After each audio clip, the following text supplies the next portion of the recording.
Thank you for that nice introduction. He gave me a promotion. I don't have a doctorate, just a master's degree. Mr. Gopu would do.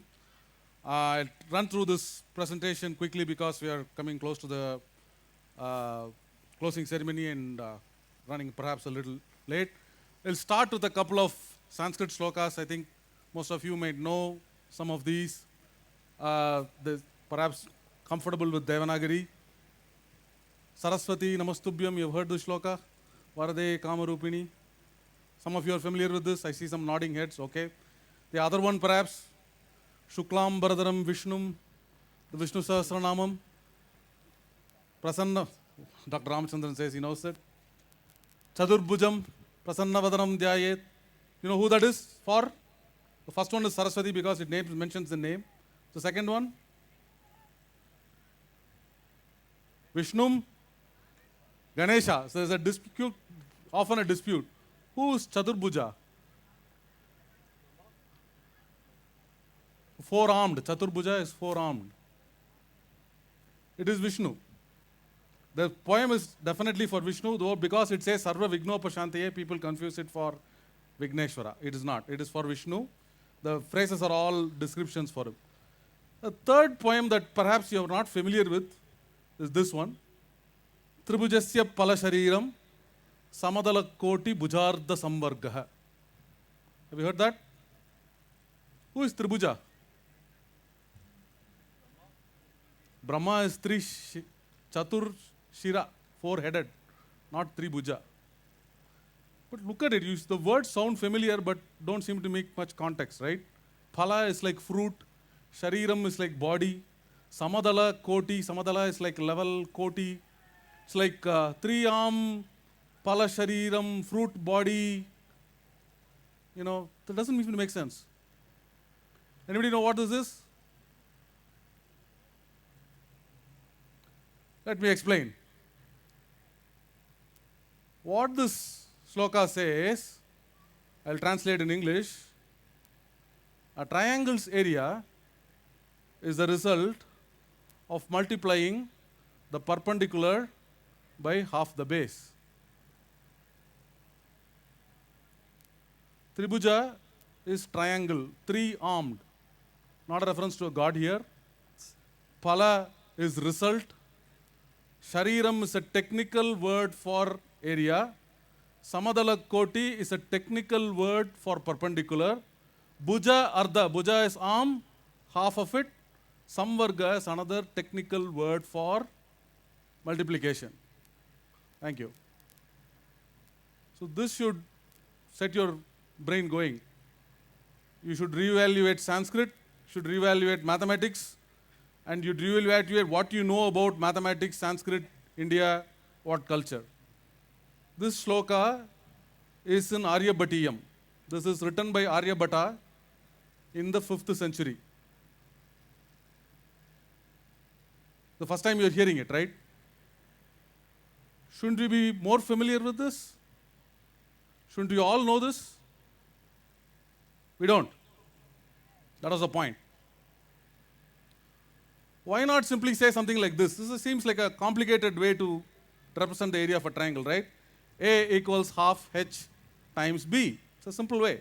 Height into base. Same thing. Why? History. Because that is algebra. The algebraic expressions came only around the time of Aryabhata, perhaps after him. It solidified only at that point. And it moved to Baghdad. Aryabhata's book went to Baghdad and it was translated there in the Abbasid Caliphate, where Muhammad ibn Musa al-Khwarizmi, a great mathematician, wrote a book called Kitabi Mukabala al-Jabr. And that al-Jabr is the word that we use now as algebra. It's an Arabic word, though the roots come from India. And then, in the 12th century, Italian businessman, merchant, like Marco Polo, but his name was Leonardo Fibonacci. You heard of him? He was a businessman and a merchant. He came to Baghdad, studied the mathematics of the Arabs, and took that to Europe, along with what he called the Arabic numerals, zero, and the place value system, and algebra. Okay? But we know something like this, right? We have heard formulations like, so the one other thing that we need to know is this equation form uses arithmetic symbols. The plus and minus sign were only introduced into mathematics in 1489 by a German mathematician called Johannes Wittmann. He called them Meher and Minus. They have Latin names. And the equal to sign came 50 years, 60 years later from England. The equal signs represent two parallel lines. The multiplication sign came from William Oughtred in 1631, and the division symbol came in 1659. You look at the calendar marks, the 5 arithmetic symbols that we learned from the earliest stage are barely 600 years old and took 200 years for their evolution. From the plus sign to the division sign took 170 years. This is the history of mathematics that we can all understand. This particular part is European. We learn everything about very advanced math and nothing about this part. We learn all our sciences with almost no history except Newton's apple or James Watt's tea kettle or Benjamin Franklin's kite. Those are the 3 stories that we are familiar with. We have no stories of anybody else.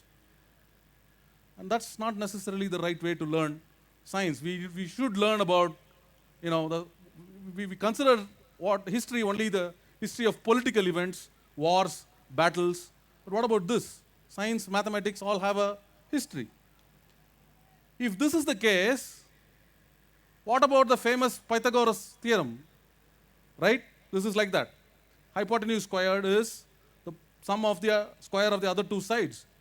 He didn't say it algebraically. There's a big difference. He said it geometrically. He said on, not off. I'm translating from the Greek. The square on the hypotenuse is the sum of the squares on the other 2 sides.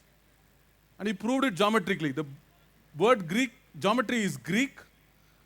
They came up with a particular study, and this is how they proved it, not algebraically. They didn't say h squared is equal to a squared plus b squared either. This is how they said it.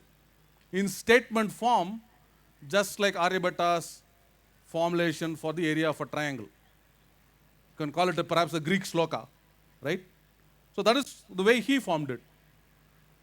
Pythagoras, if I mention these scientists, Pythagoras, Copernicus, Isaac Newton, Darwin, Mendeleev, what's the word that comes to mind? Pythagoras' theorem, Copernicus, heliocentric theory, Isaac Newton, gravity. So you know these things, right? You immediately recognize it. Any school kid, 5th standard, will immediately answer these questions. Okay? What about these guys? What did they discover? Not the same. What did they discover? What did Aryabhata discover? 0 is 700 years older than Aryabhata. Yeah, this is the misconception. The 0 was 700 years old when Aryabhata used it. He did not discover the 0. What about Varahamihira, Brahmagupta? Have you even heard of Nilakanta Somayaji? If we didn't know what the scientists on the left, Europeans, Americans, understood or discovered, that would be considered ignorance or illiteracy. But we don't know what these Indians did. This is considered perfectly normal. Not just in America or Europe, but in India. Why? I can see the shock on some faces. You are hearing this for the first time. I had the same shock because I didn't know this 10 years back. All I'm doing is taking the shock that I had. You know how you recommend the movie because you loved it? I'm recommending this because I had the same shock. I'm talking about this because of the same shock. So the common misconceptions, let it get out of the way.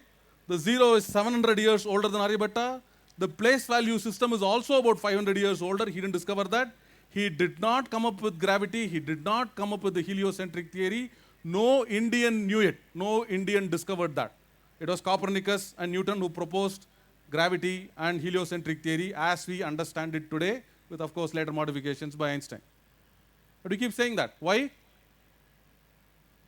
Because we read it on WhatsApp. WhatsApp University is not, it's very educational. You can learn a lot of things. But it's not necessarily the best university, and it's not necessarily got the best teachers. Anybody can teach. Right? But in the absence of somebody telling you this information, you are going to trust this. All right. What is astronomy? What is Indian astronomy? The word Jyotisha means both astronomy and astrology. But astronomy is the study of celestial objects, orbits, eclipses, risings, determining clocks and calendars. And astrology is what the effects on people, objects. When should I get married? When should I build a house? Where should I build a temple? Vastu Shastra. This is astrology, right? The same word is used for both. But the earliest Indian astronomer who lived 1,700 years before Aryabhatta, have you heard of him? His name was Lagada. He wrote a book called the Vedanga Jyotisha. That is the oldest text on Indian astronomy. We know nothing about it. We have never heard of this guy. That person said, astronomy, Jyotisham, Kala Vidhana Shastram. It is the science of determining time. He said nothing about how your fortune should be or what your, when you should get married, when you should build your house, when you should go to war. Nothing. He didn't say that. He said Kala Vidhana Shastram. And later astronomers, Indian astronomers, expanded it to Kala Dik Desha Jnana. Learning time, direction, and geography. This is the fundamental purpose of astronomy, not just pure scientific curiosity. It had a practical use. Aryabhatta, his work, has 3 big chapters.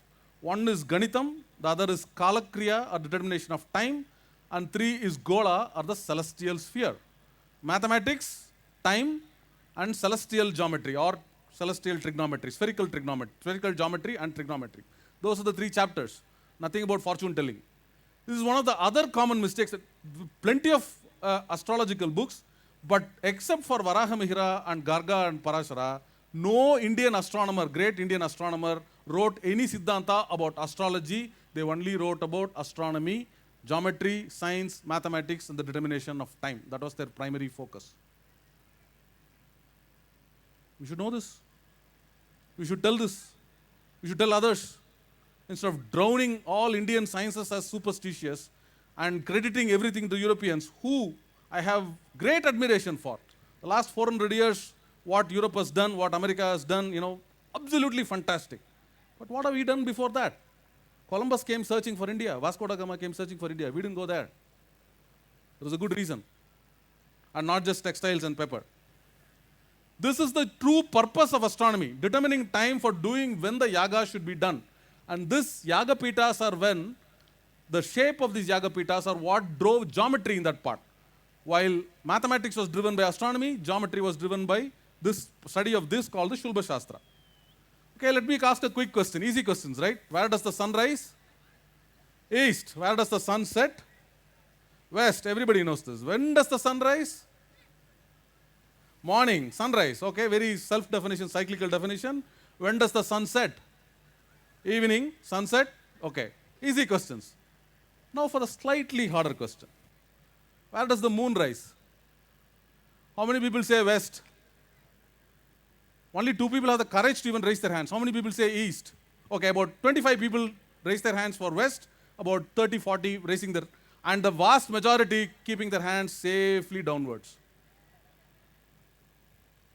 Why? When I asked where does the sun rise, there was no hesitation, right? Everybody knows where the sun rises. Because in 3rd standard, your teacher told you the sun rises in the east, and you all rhymingly repeated that, right? Where does the moon set? Do the moon and the sun rise and set, or do they appear to rise and set? So, if that is the east, the moon should also rise in the east, right? And set in the west, which is what happens. But you have sometimes seen the moon in the west, so you're wondering, I've seen it at sunset in the west, so the moon must rise in the west. Goes for the next trick question. When does the moon rise? Yes. So, If the moon rises at 6:30 p.m. on March 10, you can predict it will rise at 7:20 p.m. on March 11, give or take a couple of seconds. March 12, March 13, 14, 8, 10, 9 o'clock, 9:50, 10:40, until it rises at sunrise 6:30 a.m. on Amavasya, the new moon night. So, a tithi is predictable. What is the opposite of a tithi? A tithi. Right? The Sanskrit prefix to something, its opposite, jnana, ajnana. Right? Opposite. So what's unpredictable? Atithi. The word for a guest is an astronomical pun in Sanskrit. Now, if I don't finish on time, I'm already an atithi as a guest to this place, but if I don't finish on time, I'll be an atithi by function, not predictable. Okay, well, let's see if we can go for it. An entirely huge vocabulary of Sanskrit terms exists for astronomy, for geometry, for mathematics, everything. Sky, earth diameter, north pole, south pole, Meru, you think of Meru as a mountain. Astronomers think of Meru as the north pole, Vadavamukha as the south pole. Orbit, Kakshya, equator, Vishuvat, ecliptic, Apamandala, celestial latitude, declination, revolution. They have words for everything. Geometry, perpendicular, hypotenuse, plane, triangle, circle. Why don't we know any of this? We learn everything as Greek. Have you heard of the Ujjain meridian? How many people know of the Ujjain meridian? That's a stunningly large number. That is the largest number of hands I've seen raised about the Ujjain meridian. Usually like 2 people raise their hands. Everybody knows the Greenwich meridian, which is about 2-3 centuries old. Indians use the Ujjain meridian for at least 2000 years. The prime meridian passed from the North Pole down to the equator, down to the South Pole, with Ujjain as its equivalent of Greenwich point. And the point where it crossed the equator was referred to by astronomers as Lanka. Not Sri Lanka, but the astronomical Lanka. And in this text, they say, Udayoyo Lankayam, so Astamayam. Sorry, that slide's a little messed up. When the sun rises in Lanka, that is at Ujjain, it is Astamaya in Siddhapure, which is the opposite side of the earth. Right? International date line somewhere in America. And it is midnight at Romakadesha, which is Roman Empire, and midday at Yamakoti. Had a very good understanding of sunrise, sunset, time differences, globe, longitude, meridian. Just learning this sloka, just learning this poem should, give us a good understanding of what it is, and we are not exposed to that. So, Aryabhatta, by the way, defined the yuga, at the beginning of a yuga. I don't know if Aryabhatta came up with it, but it's the first surviving algorithm that we have. It is the oldest algorithm that we have for a square root and for a cube root in 2 lines, just like the one I showed you. I'm not going to Sanskrit because that will take too much time. He also gave formulas for a sum of a series of squares, sum of a series of cubes, went into linear indeterminate equations, and the sign. The sign that we think of as very, very trigonometric, very, very European. The sign was called the Ja. Ja is a bowstring. You take a circle, you put a segment of the chord, it looks like a bow on the bowstring, right? The word for the bow is Danush or Chapaha. The word for chord or bowstring is Ja. That is the word. And they use that to mean the word sign. How does the bowstring become the sign? You take this circle, you put a radius, you put another radius cutting at this, you put this chord over there, you have a triangle, you have the opposite of that central angle, that is half the bowstring, and the hypotenuse is the radius. Opposite by hypotenuse, is the... So if they didn't use the triangle derivation, they used the circle derivation, and they called it Ja or Ardha Ja. It is actually half the bowstring, but they continue to use this. This phrase, when it went to Arabia, Ja became Jeb as a mispronunciation.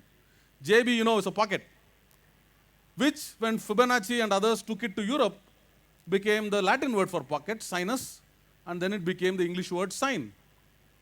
And now we learn it as sign. It's Latin, not Greek. Remember that. This, If Aryabhatta did this, what did Brahmagupta do? Almost nobody knows anything about Brahmagupta. Probably the most underrated mathematician. Bhaskaracharya, the very famous mathematician, called Brahmagupta Ganaka Chakra Chudamani, the great crowning gem of all the Jyotishas, of all the mathematicians. That was the title he gave to Brahmagupta. Brahmagupta gave us the arithmetic of zero. There is a famous book by Stephen Hawking. Have you read it? God created integers. God may have created integers, but Brahmagupta explained them to us. He gave us the mathematics of the integers. He discovered integers. He talked about unknowns, variables. He was the first one to really kind of name them. There are people who are naming things before that, but he gave the study that this thing, he called it Avyakta Ganita, what we call X, Y, Z. And Brahmagupta gave us the equation. We called it Sama or Samakarana. What we think of as the core of all mathematics comes from Brahmagupta, and we know nothing about it. So this is a shloka for the mathematics of zero. He called positive numbers as dhanam, which is the word for wealth or profit, and negative numbers as rinam, is debt or debit or loss. And this is not the word he coined, it already existed before him. And he used this and explained the mathematics. A dhanam plus a dhanam is a dhanam. A rinam plus a rinam is a rinam. Dhanam plus rinam will be dhanam or rinam unless they are equal, in which case it will be shunya. And so he gave the arithmetic expressions for the integers, the multiplication expression. I don't have time for all of that, so I'm going quickly through this. He called it, so what we call X, Y, Z variable names in English, they were already, the Jains mathematicians are calling this Yavat Tavat in the 3rd century BC. Brahmagupta, Aryabhatta comes from the 5th century. He calls it Ishta or Icha, the number that you desire, Ishta or Icha. Brahmagupta calls it Avyakta, the unspoken, what is not known, right? And Bhaskara finally nailed it as Bija or seed, the seed from which an equation or a polynomial expression sprouts, he calls it. So, and then he wrote a famous book called Bija Ganita. Bija Ganita is algebra. That is Bhaskaracharya in the 12th century, okay? So, Brahmagupta also told us that coefficients, what is a coefficient, that the coefficient should be added together, so that you add the coefficient of the linear terms, then the quadratic terms, the cubic terms, the 4th power terms. He gave words for that. We had words like Varga and Gana for square and cube, but for 5th and 6th and powers, he said, Panchagati, Shadgati, the word namings like that, he was the first one who gave us. And so for an expression like this, 5x squared minus 10x minus 8, which is what we use the modern notation, this was Brahmagupta's notation, as explained in his commentator Prutudaka Swami's work. Yavat Varga, Yavat, is the unknown. Yavat Varga is unknown squared. The coefficient of the unknown squared, coefficient of x squared is 5. The coefficient of the unknown, Yavat, is 10. And the constant is called Rupa, Ru 8. I'm putting in English, of course, they use Sanskrit, Devanagari, whatnot. And the second equation would be below it in line with the correct places. You understand that part? And a negative number would be marked with a big dot over it. So you say that's a negative number. That's how you mark it. This was his formulation. That is his, the equation really comes from, we have formulae before, but an equation, not just a formula. The square of area of a triangle is a formula to calculate something. This is an equation. Much later, 8th century, couple of hundred years after Aryabhatta, after Brahmagupta, came a mathematician called Veerasena, who in a commentary called Davala gave a sum of this infinite series. 1/4 or 1/4 plus 1/4 squared plus 1/4 cubed plus 1/4 to the power of, actually I put n, but it is infinity. Infinite number of terms, if you add it up, that sum of that infinite series becomes 1/3. This was a statement he made. People accepted it and used it, but nobody questioned it until way later in the 15th century. A Kerala mathematician called Nilakanta Somayaji asked, how is it that an infinite number of terms can add to a finite number? If you take any other series of infinites, it will become, infinity. How can an infinite series? And how do you know that the sum of the series increases up to that value? And are you sure it increases up to that value? The basic thought of calculus, right? Limits that we study. And he answered it with a series of derivations. Like this, he took 1/3, it's 1/4 plus 1/4 into 3, 1/4 plus 1/12. What is 1/12? It is 1/4 into 4 plus 1/4 into 4 into 3. Don't try to cross-check it here, but it's accurate. So you look at it, the denominator is go from multiple powers of 4, and it has to go to infinite terms for it to sum up, to come to that particular value. So he gave a proof of this particular one, and he says it will always go close to that, but it will never reach that number until we hit infinity. Actually, a couple of people had already before him came up with the infinite series. Another person in Kerala called Madhava came up with what we call the Gregory Leibniz series, or the Leibniz series. Pi by 4 is equal to 1 minus 1 by 3. You know, you've seen that. He gives a very beautiful phrase for it. So, from the zero of Brahmagupta to the infinity of Madhava and Nilakanta Somayaji, and a whole host of mathematics in between, 80% of the school mathematics that you study, and this is not my opinion, this is a historian of mathematics said this, 80% of the mathematics that you study is Indian, but we think it is Greek. The mathematics that you study in college, calculus, Newton, all that, that's all Greek, that's all European, no problem with that. But the most of the mathematics that you study in school is Indian. But no person ever, occurs in our textbooks. It doesn't even occur in our conversations. Why is that? That's wrong. I think the Science Festival is a good place to change that. So thank you for the opportunity. If you have any further questions, you can contact email or blog. Badri will take over and dazzle you with some of the maths that Brahmagupta and Bhaskara came along with.